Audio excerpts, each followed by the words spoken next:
खास सेगमेंट की ओर और ये है ट्रेड का चौका।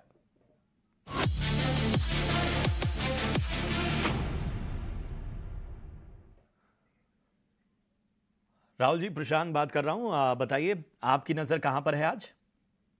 जी प्रशांत, डेफिनेटली जिस तरीके से मैंने अभी आपको बताया भी, वहां पे सबसे पहला मेरा सिलेक्शन एचडीएफसी बैंक की तरफ जा रहा है, जो कि अभी करीबन 1680 के आसपास ट्रेड कर रहा है। बहुत ही बुलिश पैटर्न बन रहा है चार्ट स्ट्रक्चर में।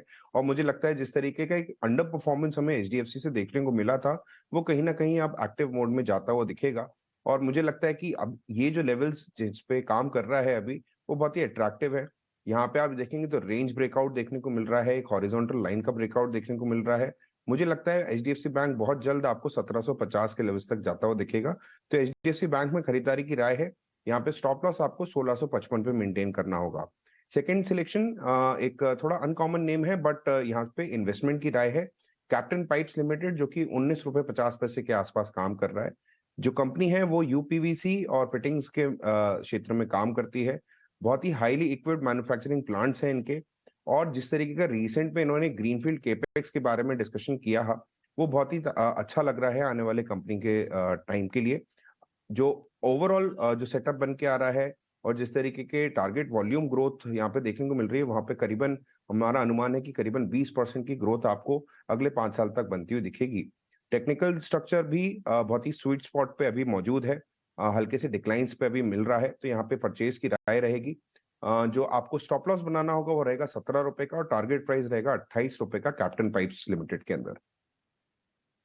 ये राय राहुल जी की ट्रेड का चौका में। चलिए बढ़ते हैं आगे और अंशुल जी आपकी तरफ रुख करेंगे। आप बताइए आपकी रणनीति क्या होगी आज?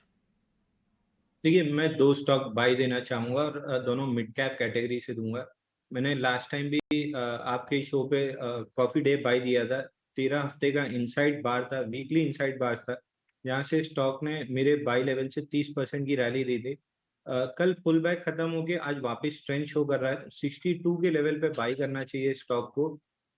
57 का स्टॉप लॉस रहेगा और 72 का टारगेट रहेगा। और सिमिलर स्ट्रक्चर पे जो दूसरा बाई कॉल में दूंगा वो नेक्टर लाइफ साइंसेज का है। इसमें भी 3 हफ्ते की इनसाइड बार थी और वहां से ब्रेकआउट आया था कल के सेशन में। हालांकि मार्केट थोड़ा सा प्रेशर में था, तो ये भी मिड आके क्लोज हुआ था। लेकिन अगर वॉल्यूम देखें, कल 1177% वॉल्यूम राइज था 50 डे मूविंग एवरेज के अगेंस्ट। सारे शॉर्ट टर्म मूविंग एवरेज ऊपर की तरफ है, निफ्टी के अगेंस्ट अल्फा जनरेट कर रहा है, तो रिलेटिव स्ट्रेंथ है स्टॉक में। 3 हफ्ते की इनसाइड बार की ब्रेकआउट है। इस स्टॉक को करंट मार्केट प्राइस 33 से बाई करना चाहिए। 31 का क्लोजिंग स्टॉप लॉस रहेगा और प्रोबेबली 1 से 2 हफ्ते में 38 यानी 10% का रिटर्न आपको आराम से दे देगा। ठीक है, तो ये हैं दो स्टॉक्स अंशुल की तरफ से। नेक्टर लाइफ साइंसेज में खरीदारी करने की सलाह, और कॉफ़ी डे में भी आप 72 के लेवल्स के लिए यहाँ पर खरीदारी करके चल सकते हैं। चलिए अब आगे बढ़ते